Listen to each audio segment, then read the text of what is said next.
इंद्रेश अपने YouTube channel Indresh GS classes में आप सभी का स्वागत करता हूं। दोस्तों आज हम लोग स्टार्ट करने जा रहे हैं अपना सीडीपी की क्लास। ठीक है, सीडीपी जो हमारे सभी एग्जाम के लिए क्या है, मोस्ट इंपॉर्टेंट है। जो टीचिंग लाइन जैसे हमारा टेट हो गया, सुपर टेट हो गया, ठीक है, यस टेट हो गया, ठीक, और सी टेट। जिन लोगों का नहीं क्वालिफाई है, सी टेट जो है जनवरी में जो हुआ था, अगर नहीं है तो आप लोग अभी से लग जाइए और प्रत्येक वीडियो को देखते रहिए। ठीक है, इसमें हर तरह के क्वेश्चन को मैंने क्या किया, यहाँ पे पुटअप किया है। ठीक है, तो ज़्यादा से ज़्यादा वीडियो को क्या कर दिया करिए, शेयर कर दीजिएगा। और एक वन लाइनर, अगर आप लोग कहिए तो वन लाइनर का जो है, मैं एक जो सीडीपी की है पूरी मेरे पास 500 की पीडीएफ है। मैं आज उसका जो है एक शॉर्ट वीडियो बना के आप लोग देख लीजिएगा। अगर कहेंगे तो उस क्लास को मैं भी स्टार्ट कर दूंगा वन लाइनर। ठीक है, प्रैक्टिस तो हम लोग इतना कर चुके हैं, इतना कर चुके हैं, इतनी वीडियो पढ़ चुके हैं कि आप लोग वहीं से अगर सारी वीडियो मेरी देख लें तो कोई नहीं रोक पा। कितना भी नहीं, कितना भी कमज़ोर लड़का हो तो 25 से 26 नंबर ला ही देगा। ठीक है, अगर सिर्फ मेरी वीडियो देख ले, जो है जितनी पड़ी हो, 50 से 60 70 वीडियो पड़ी है सीडीपी की। जो पीवाईक्यू है 2011 से लेकर के 2022 तक जितने भी एग्जाम हुए हैं सभी का मैंने यहाँ पे डाल रखा है। ठीक है, चलिए स्टार्ट करते हैं, ज़्यादा बातें ना करते हुए स्टार्ट करते हैं आज की पहली क्लास। और पहला क्वेश्चन थोड़ा सा बड़ा क्वेश्चन है तो इसको थोड़ा सा छोटा करना पड़ेगा। ठीक है, विजिबल होगा तो आप लोग बताइएगा। मेरे ख्याल से, आई होप, मैं आशा करता हूँ कि आप लोगों को क्वेश्चन पूरा विजिबल है। ठीक है, चलिए क्वेश्चन नंबर 1 क्या कह रहा है, देखिए। क्वेश्चन नंबर 1 कह रहा है कि साक्षी अक्सर घर में ज़्यादा बात नहीं करती। साक्षी नाम की कोई लड़की है, ठीक है, ये साक्षी है, ये क्या करती है, अपने घर में बहुत ज़्यादा क्या करती है, बातें, किसी से बात नहीं करती है। ठीक है, बात नहीं करती, ठीक, बात नहीं करती है, लेकिन विद्यालय में वह काफ़ी बातें करती है। ठीक है, क्या करती है, जो विद्यालय है वहाँ पे ज़्यादा बातें करती है। ठीक है, विद्यालय में क्या करती है, विद्यालय में ज़्यादा बात करती है। ठीक, तो यह दर्शाता है कि, क्या दर्शाता है, ऑप्शन ए कह रहा है कि साक्षी को अपने घर बिल्कुल पसंद नहीं, अपना घर जो बिल्कुल पसंद नहीं। ये तो कोई बात हुई नहीं कि साक्षी को बिल्कुल, अगर बात नहीं कर रही तो इसे आप कर लेंगे कि उसको बिल्कुल पसंद नहीं है। विद्यालय कह रहा, उसके विचार को विद्यालय में मान्यता दी जाती है। बिल्कुल सत्य बात है, अगर घर पे उसके विचार को मान्यता नहीं दी जाती है लेकिन विद्यालय में उसके विचार को मान्यता दी जाती है, इसलिए साक्षी वहाँ पर क्या कर रही है, अक्सर ज़्यादा बातें कर रही है। ठीक है, तो राइट आंसर हमारा बी होना चाहिए। लेकिन हम आगे भी देखते हैं, विद्यालय की हर समय बच्चों को खूब बातें करने का अवसर मिलता है, ये तो गलत बात है। ठीक, अगला पॉइंट देखिए क्या कह रहा है कि शिक्षकों की मांग होती है कि बच्चे विद्यालय में खूब बातें करें, ये भी गलत बात है।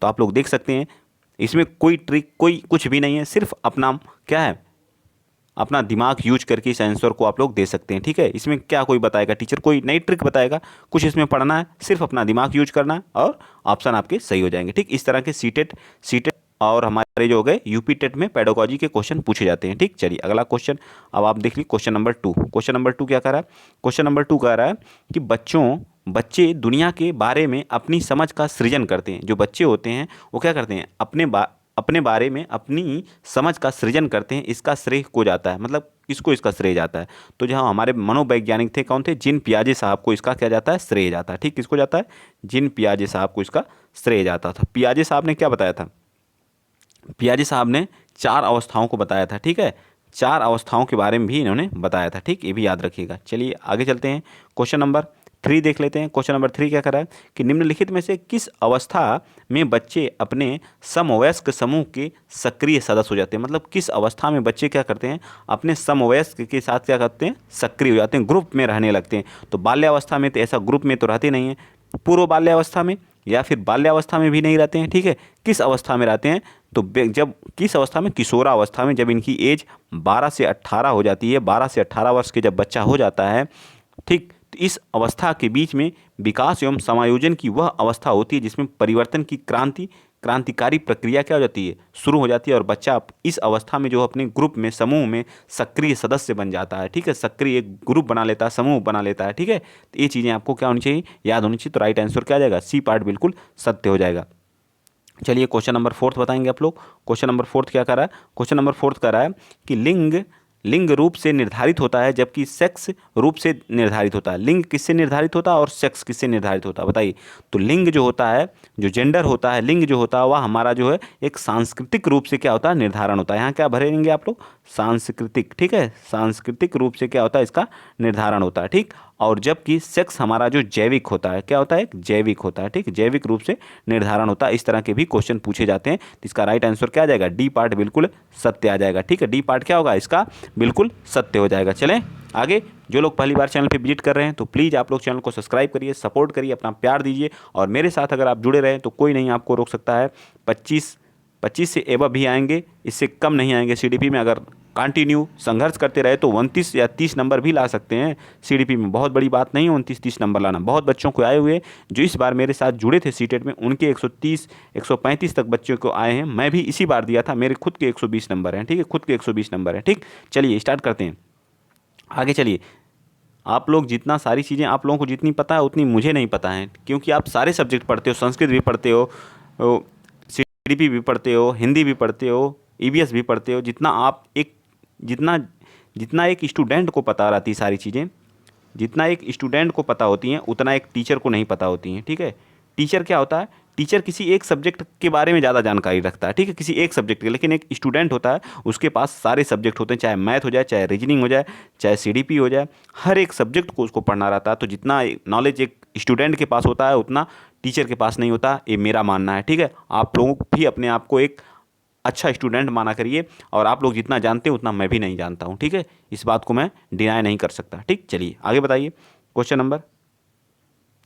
नंबर आप बताएंगे 5वां। बताइए क्या कह रहा है कि लिंग विभाजन को के रूप में परिभाषित किया गया है। जो लिंग विभाजन है किसके रूप में इसको क्या किया गया है, परिभाषित किया गया है, ठीक है। किसके रूप में इसको परिभाषित किया गया है, बता दीजिए फटाफट। तो बता दीजिए फटाफट, बताइए किसके रूप में इसको क्या किया गया है, परिभाषित किया गया है। 5वां बताइए, 5th।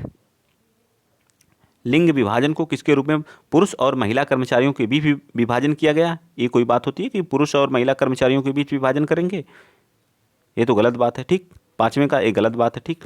पुरुष और महिलाओं के बीच जैविक अंतर, ये भी गलत बात है। पुरुष से महिलाओं का अनुपात है, ये भी गलत बात है।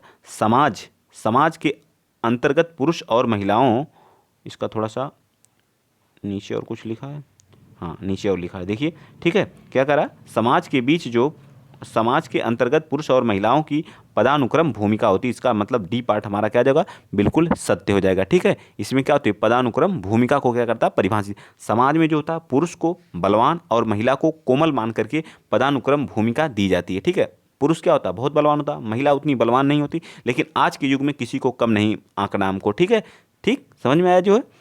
चलिए आगे चलते हैं,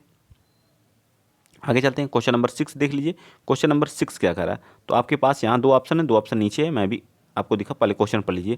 कह रहा है बुद्धि का कौन सा सिद्धांत सामान्य बुद्धि मतलब जनरल फैक्टर और विशिष्ट बुद्धि मतलब स्पेशल बुद्धि, जिसको हम एस फैक्टर बोलते हैं, ठीक है, एस फैक्टर का समर्थन करते हैं। कौन है, वार्ने पदानुक्रम सिद्धांत, नियम अनुकूल प्रतिकूल सिद्धांत, या फिर जो है आगे देख लीजिए ऑप्शन कौन सा है, स्पियर्स का द्विखंड सिद्धांत। ये हमारा सबसे राइट हो जाएगा। इन्होंने ही बताया था कि बुद्धि के कितने हैं, दो घटक होते हैं। एक कौन होता है, यस फैक्टर होता है, जिसको हम क्या बोलते हैं, यस फैक्टर, जिसको हम स्पेसिफिक फैक्टर बोलते हैं। एक हम जी फैक्टर होता है, ठीक है, एक क्या होता है, जी फैक्टर। इन्होंने 2 खंड में इसको स्पियर्स मैन ने इसको विभाजित किया था, ठीक है, याद रहेगा ना। 2 फैक्टर होते हैं, एक जनरल फैक्टर होता है और एक स्पेसिफिक फैक्टर होता है। दोनों चीज़ें आपको याद होनी, तो सी पार्ट बिल्कुल सत्य हो जाएगा। आ जाइए नेक्स्ट क्वेश्चन चलते हैं। क्वेश्चन नंबर 7वां बताइए, बाल मनोविज्ञान तथा बाल विकास में प्रमुख अंतर क्या है। जो बाल मनोविज्ञान तथा बाल विकास में प्रमुख अंतर क्या है, अध्ययन पद्धति में, क्षेत्र में, कार्य में,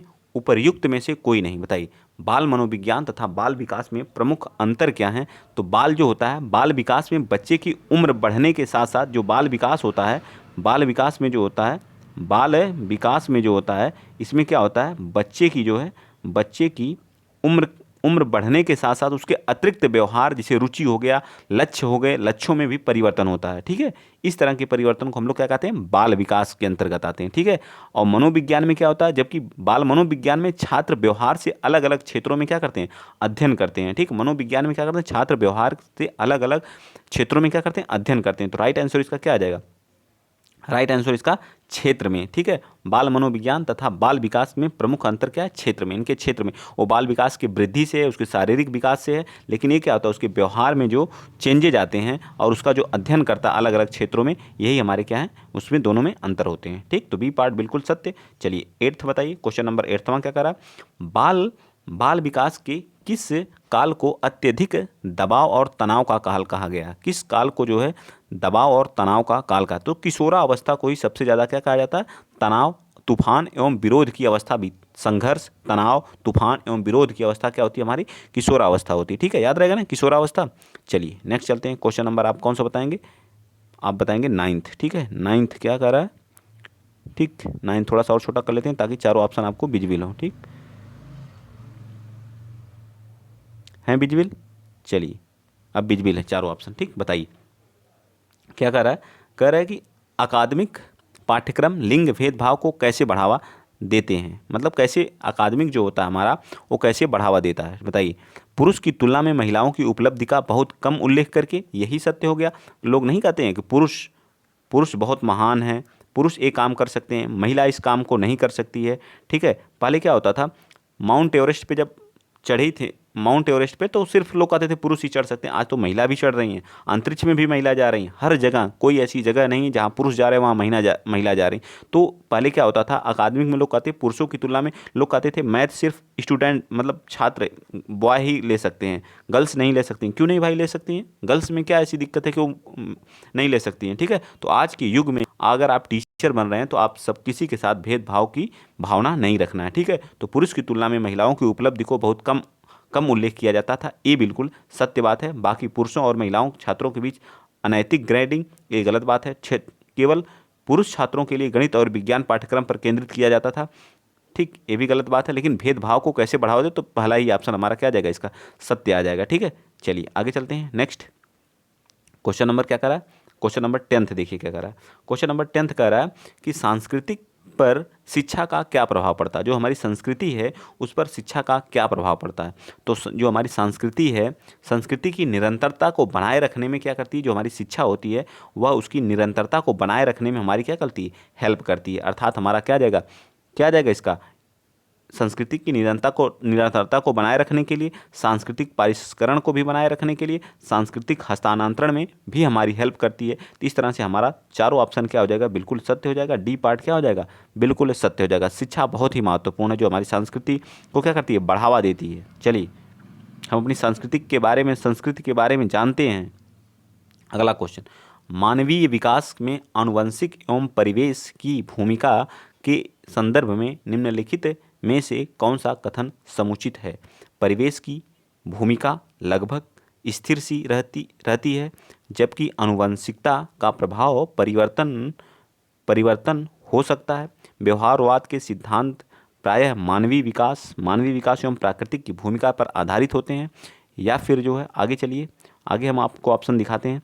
ऑप्शन सी कह रहा है कि विकास कि विभिन्न क्षेत्रों में आनुवंशिक एवं परिवेश को सापेक्ष प्रभाव परिवर्तनशील है। भारत सरकार की विभेदात्मक पूरकता है। तो कौन सी राइट आंसर, विकास के विभिन्न क्षेत्रों में आनुवंशिक एवं परिवेश का सापेक्ष प्रभाव परिवर्तनशील है। सी पार्ट क्या हो जाएगा, बिल्कुल सत्य हो जाएगा। ठीक, कुछ क्वेश्चन लंबे होते हैं तो उनके जो है नहीं हो पाते हैं एडजस्ट, जो उनके चारों ऑप्शन। ठीक है, तो आप लोग थोड़ा सा उसको एडजस्ट कर लिया करिए। ठीक, सामाजिकरण में सम्मिलित हैं सांस्कृतिक रण और क्या है, बताइए 12th का। बच्चों को लेबलों में समायोजित करना, लेबल में कभी भी बच्चों को समायोजित नहीं करना, गलत बात है। व्यक्तित्व विकास, ये भी गलत बात है। ठीक है, विरोधियों को निरुत्साहित करना, बिल्कुल सत्य बात है। ठीक है, बिल्कुल सत्य बात है। ठीक, तो इसका राइट आंसर क्या जाएगा 12 का, सॉरी 1 मिनट, विरोधियों को निरुत्साहित नहीं, ये व्यक्तित्व का विकास करना हमारा क्या जाएगा, सबसे सटीक आंसर आ जाएगा। ठीक है, चलिए आगे चलते हैं। नेक्स्ट क्वेश्चन नंबर आप 13 बताएंगे, बताइए क्वेश्चन नंबर 13वां क्या कह रहा है कि निम्नलिखित में से समस्या समाधान को क्या बाधित नहीं करता है, बताइए क्या बाधित करता है, क्या नहीं बाधित करता है। मोर्चाबंदी, निर्धारण यानी फिक्सेशन, या अंतर्दृष्टि इनसाइट, या मानसिक प्रतिरूप मेंटल सेट्स, बताइए 13 का। तो अंतर्दृष्टि हमारी क्या करती है, इसको समस्या समाधान को क्या बाधित नहीं कर, अंतर्दृष्टि नहीं बाधित करती। मोर्चाबंदी अगर आप कहीं करेंगे समस्या समाधान में, कोई समस्या आई है, अगर उसका समाधान करना आप क्या करें, अपने आप में एक गुटबाजी मोर्चाबंदी करने लगे तो उसको बाधित करेगी कि नहीं, बिल्कुल करेगी। मानसिक मेंटल सेट्स जो होते हैं, हमारी प्रारूपता होती है वो भी बाधित करती है। हमारा फिक्सेशन होता है वो भी, निर्धारण जो होता है वो भी, लेकिन हमारी साइट होती है, इन साइट जो होती है वो नहीं करती है। ठीक है, बिल्कुल सत्य बात है, सी पार्ट। चलिए आगे चलते हैं। बाल विकास इनका अध्ययन है, बताइए किसका अध्ययन है। बालकों के विकास के विभिन्न पहलुओं का, बालकों के व्यवहार का, या फिर जो है विकास को प्रभावित करने वाले तत्वों का। तो बालकों के विकास के पहलुओं का भी है, व्यवहारों का भी है, विकास को प्रभावित करने वाले पहलुओं का है। अर्थात डी पार्ट हमारा क्या आ जाएगा, इसका बिल्कुल सत्य हो जाएगा डी पार्ट। ठीक है, अर्थात तीनों का है। ठीक, चलिए आगे चलते हैं।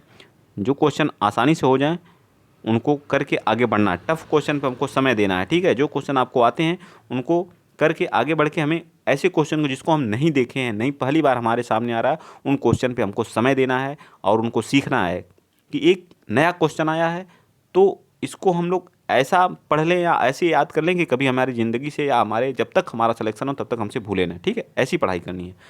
बाल विकास में है प्रक्रिया पर बल, वातावरण में अनुभव की भूमिका पर बल, गर्भावस्था से किशोरावस्था तक अध्ययन होता है या उपरोक्त में से सही सभी क्या होता है।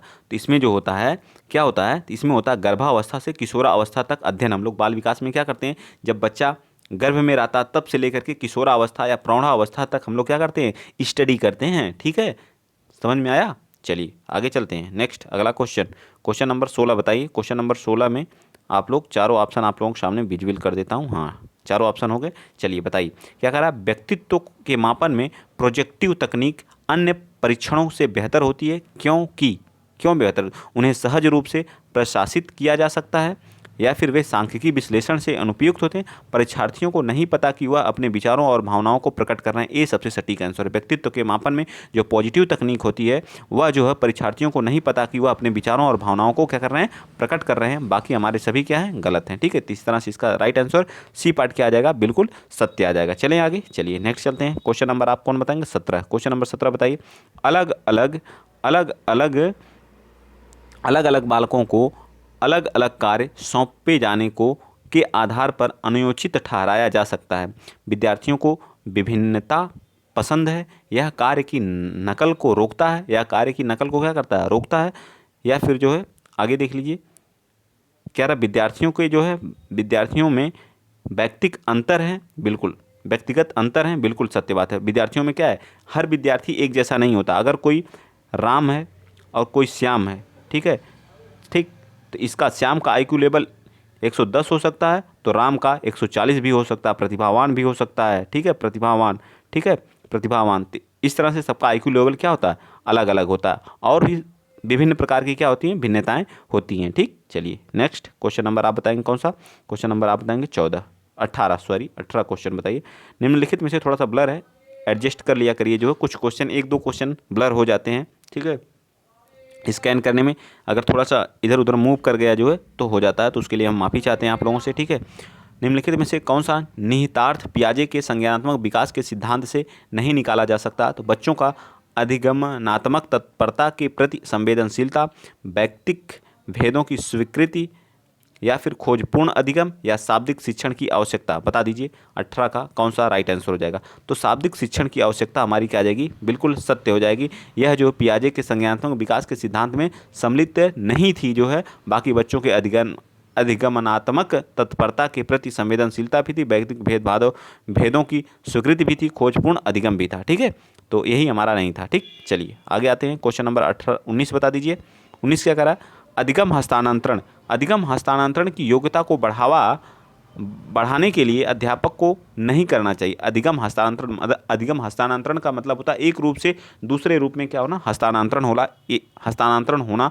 यही एक, अगर हमें कोई चीज़ पता है उस चीज़ को हम किसी और चीज़ के लिए क्या कर रहे हैं, यूज कर रहे हैं, तो यही हमारा क्या कहता है, हस्तांतरण। जैसे हमको साइकिल चलाना आता है तो अगर हम उसको गाड़ी चलाने में भी उसका कुछ अनुभव यूज कर रहे हैं तो ये हमारा क्या करता है, हस्तांतरण करता है, और ये पॉजिटिव हस्तांतरण होता है, ठीक है। तो क्या सामान्यीकरण पर बल देना, रटने की प्रवृत्ति पर प्रोत्साहित करना, या फिर जो स्वक्रिया को प्रोत्साहित करना, सूझ द्वारा सीखने का विकास करना। तो 18 का राइट आंसर क्या होगा, सबसे ज़्यादा अध्यापक को नहीं करना चाहिए। तो सूझ द्वारा क्या करना, बताइए, सूझ द्वारा या फिर रटने की प्रवृत्ति को प्रोत्साहित नहीं करना चाहिए, ये बिल्कुल गलत है। मैंने नेगेटिव पॉजिटिव वाली क्लास कराई है, आप लोग कर लीजिए, उसको आप लोग हल्के में ना लीजिए। नेगेटिव पॉजिटिव जो हमारे टैग वर्ड होते हैं, जिनसे आप कम से कम अगर 30 क्वेश्चन में से सीटेड में तो 15 क्वेश्चन फिक्स हैं कि आप कर ही ले जाएंगे, ठीक है। सिर्फ सीडीपी का बता रहा हूँ, टोटल मिला करके कम से कम 60 क्वेश्चन आप कर सकते हैं नेगेटिव पॉजिटिव वर्ड अगर आपको याद हैं तो, ठीक। चलिए, द कंडीशन ऑफ लर्निंग पुस्तक के लेखक कौन है, बताइए। द कंडीशन ऑफ लर्निंग पुस्तक के लेखक कौन है, इसको बताइए। द कंडीशन ऑफ लर्निंग पुस्तक के लेखक कौन है। द कंडीशन ऑफ लर्निंग पुस्तक कितनी बार आ चुका होगा, मेरे ख्याल से कम 4-5 बार ये आ चुका होगा हम लोग सामने। और कब लिखे थे, 1970 में। कौन लिखे थे, आर.एम. गेने साहब ने, ठीक है। कम से कम 4 या 5 बार एक चीज़ें हम लोग के सामने आ चुकी हैं, ठीक है, गेने वाली जो है, ठीक। तो ये कभी भूलना नहीं है। संवेग क्या होता है, संवेग जो हमारा होता है वो क्या होता है बताइए। संवेग क्या है, क्रोध भय है, प्यार व स्नेह है, उत्तेजना व भाव में परिवर्तन है, उपरोक्त में से कोई नहीं है, बताइए 21 का। तो वुडवर्थ के अनुसार, वुडवर्थ ने इसको बताया था, ठीक है, ये भी याद रख लीजिएगा। वुडवर्थ क्या थे, एक हमारे मनोवैज्ञानिक थे। इनके अनुसार जो है संवेग व्यक्ति की उत्तेजित दशा है, याद रखिएगा संवेग क्या होती है। इनका कथन है, कभी कभी कथन भी कुछ, संवेग संवेग व्यक्ति, लिख लीजिए इसको, संवेग व्यक्ति की उत्तेजित उत्तेजित दशा है, ठीक है, उत्तेजित दशा है। इसको आप लोग लिख लीजिए और नोट भी कर लीजिए, उत्तेजित दशा है, याद रहेगा।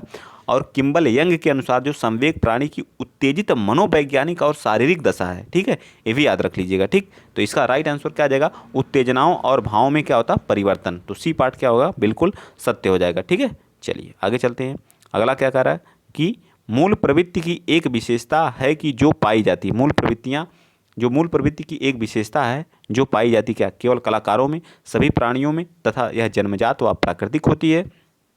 बिल्कुल सही है। जो हमारी मूल प्रवृत्तियाँ होती हैं, टोटल मूल प्रवृत्तियों की संख्या कितनी है, तो 14 है। मूल प्रवृत्तियों की संख्या कितनी है टोटल, तो 14 है, ठीक है, ये भी याद रखिएगा, ठीक है। मूल प्रवृत्तियों की संख्या, इसको किसने बताया था, मैकडूगल ने। कौन बताया था, मैकडूगल ने, ठीक है, ये भी याद रखिएगा, मैकडूगल द्वारा टोटल मूल प्रवृत्तियों की संख्या कितनी होती है, 14 होती है, ठीक।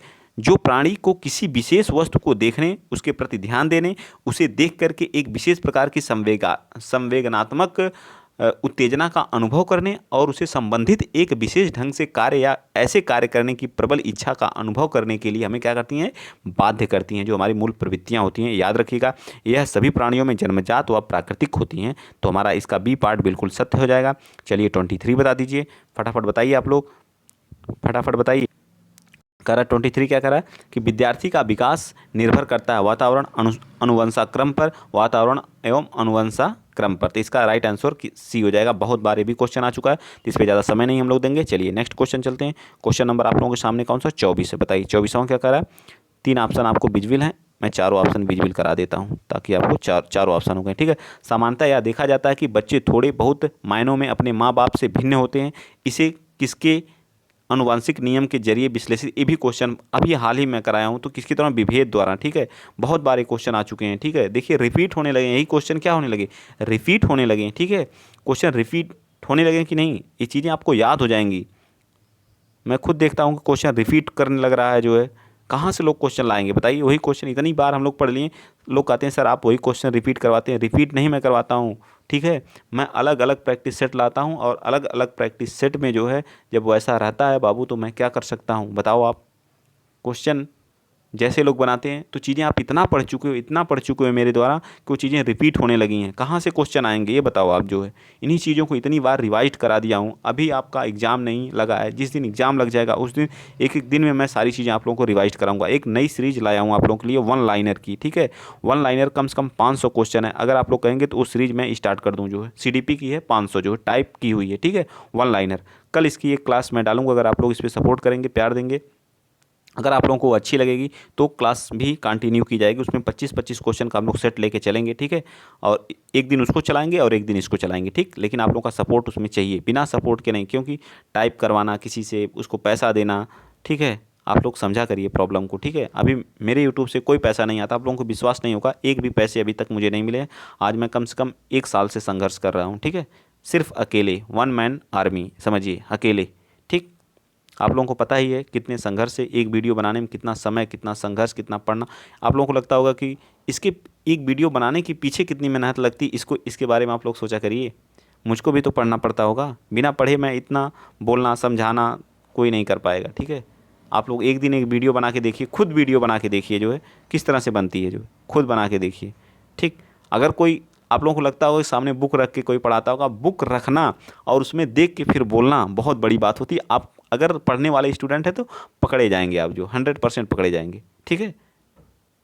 पकड़ लेंगे तुरंत कि हाँ सर उसमें से देख के या ऐसे करके वैसे बता रहे हैं। अपने वर्ड में समझाना एक अलग होता है, बुक का वर्ड बोलना एक अलग होता है, ठीक। हाँ कहीं कहीं जो कुछ चीज़ें होती हैं जो नहीं जानता हूँ, मैं भी नहीं जानता हूँ, तो उन चीज़ों के लिए मैं यूज करता हूँ। ऐसा भी नहीं है कि नहीं यूज करता हूँ, ठीक है। बिना बुक पढ़े कोई कुछ नहीं करता, सब लोग बुक पढ़ते हैं, हर एक टीचर पढ़ता है, ठीक, तभी पढ़ाता है। चलिए क्वेश्चन नंबर 25 बताइए, क्या कह रहा है कि कौन सा कथन रुचि के बारे में सत्य नहीं है। रुचियाँ समय के अनुसार बदलती रहती हैं। रुचियाँ योग्यताओं एवं क्षमताओं से संबंधित नहीं होती हैं। रुचियाँ जन्मजात और अर्जित दोनों होती हैं। रुचियाँ व्यवहार में आकर्षण एवं विकर्षण का प्रतिबिंब नहीं होती हैं। तो कौन सा राइट आंसर हो जाएगा? तो सभी होती हैं, जन्मजात भी होती हैं, अर्जित भी की जाती हैं रुचियाँ। रुचियाँ जो होती हैं योग्यताओं एवं क्षमताओं से संबंधित नहीं होती। बिल्कुल सत्य बात है, इससे संबंधित नहीं होती हैं। बिल्कुल सत्य। रुचियाँ जो होती हैं समय के अनुसार बदलती रहती हैं। बिल्कुल सत्य बात है। रुचियाँ हमारी क्या होती हैं? समय के साथ बदलती रहती हैं। ये जन्मजात और अर्जित की जाती हैं। बिल्कुल सत्य बात है। रुचियाँ जो व्यवहार और आकर्षण एवं विकर्षण के प्रतिबिंब नहीं है, ये प्रतिबिंब होती हैं। इसका मतलब ये गलत है और हमसे क्या पूछा है? नहीं पूछा है। तो नेगेटिव का आंसर हमेशा क्या नेगेटिव होता है। तो इसका मतलब डी पार्ट क्या हो जाएगा हमारा? बिल्कुल सत्य हो जाएगा। ठीक है, डी पार्ट क्या हो जाएगा? बिल्कुल सत्य हो जाएगा। चलिए आगे चलते हैं। क्वेश्चन नंबर 26 बताइए। बहुत ज़्यादा आज बातें मैंने कर दिया, इतना बातें कभी नहीं करता था मैं। ठीक है, निम्नलिखित में से जन्मजात अभिप्रेरक कौन सा है? जो जन्मजात है, जो क्या खेलना आप तो बाहर आकर के सीखते हैं, तो जन्मजात है ही नहीं। ठीक है, जन्मजात तो है नहीं ये अभिप्रेरक। निद्रा, प्रशंसा आप यहाँ आके करना सीखते हैं, ये भी नहीं है। क्रोध बताइए 26 का क्या राइट आ जाएगा? क्रोध भी नहीं है। तो निद्रा हमारा क्या होता है? जन्मजात होता है। ठीक है, जन्मजात हमारी क्या होती है? निद्रा होती है। तो राइट आंसर ये हो जाएगा। चलिए क्वेश्चन नंबर 27 बताइए। सीखने का व्यवहार सिद्धांत द्वारा दिया गया, मतलब सीखने का जो व्यवहार है सिद्धांत किसके द्वारा दिया गया है? थार्नडाइक के द्वारा, गार्डनर के द्वारा, कोहलबर्ग के द्वारा, या फिर हल एंड टोलमैन के द्वारा? तो किसके द्वारा? कोहलबर्ग ने सीखने का जो व्यवहार का नियम था इसको बताया था। ठीक है, और नैतिक विकास के नियम को भी कोहलबर्ग द्वारा ही बताया गया था। आगे आ जाइए। क्वेश्चन नंबर 28 क्या कह रहा है?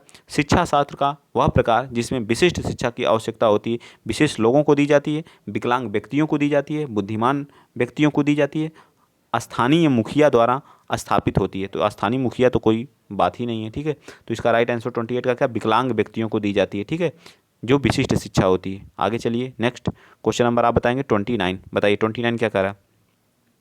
29 क्या कर रहा है बताइए फटाफट। क्वेश्चन नंबर 29 क्या कर रहा है? क्वेश्चन का सांस्कृतिक पूर्वाग्रह पक्षपात से बचाव के लिए निम्नलिखित में से कौन सी अच्छा आकलन होना चाहिए? बताइए। तो विभिन्न विधियों द्वारा उपयोग विद्यार्थियों के आकलन के लिए करना चाहिए। विभिन्न विधियों का, ये बिल्कुल सत्य है। पहला ये हमारा क्या आ जाएगा? बिल्कुल राइट आ जाएगा। मानवीकृत जहाँ होगा वो हमारा नेगेटिव वर्ड होता है। मैंने इसको समझाया है कितनी बार, तो ये तो बिल्कुल फिर मानव जाति, ये भी हमारा गलत हो जाएगा। ठीक है, और क्या कर रहा है? आकलन के उद्देश्य को पोर्टफोलियो के उपयोग से बचना चाहिए नहीं, पोर्टफोलियो से बचना नहीं चाहिए, ये हमारा उद्देश्य होता है। आगे ये आज का लास्ट क्वेश्चन है, बताइए इसको। कह रहा है समान लिंग मित्रता के दौरान प्रबलित होती है प्रारंभिक किशोरावस्था, प्रारंभिक बचपन अवस्था, मध्य किशोरावस्था, मध्य बचपन अवस्था। 30 का राइट आंसर क्या आ जाएगा? प्रारंभिक किशोरावस्था। समान लिंग मित्रता मतलब लड़की लड़के से दोस्ती करते हैं, तो वो कौन सी होती है? प्रारंभिक किशोरावस्था में होती है। ठीक, समान, अच्छा सॉरी समान कह रहा है ना, तो क्या होता है? लड़के लड़के से क्या करते हैं? दोस्ती करते हैं, तो प्रारंभिक किशोरावस्था में करते हैं। ठीक, तो आज के लिए इतना ही। अगर वीडियो अच्छा लगा तो प्लीज़ वीडियो को शेयर करिएगा, चैनल को सब्सक्राइब करिएगा। इसका PDF चाहिए तो मेरे टेलीग्राम चैनल को ज्वाइन करिए, जिसका लिंक डिस्क्रिप्शन बॉक्स में दिया गया है। और आप लोग प्लीज़ शेयर करिए और चैनल को सब्सक्राइब भी करिए, सपोर्ट भी करिए। जय हिंद, जय भारत।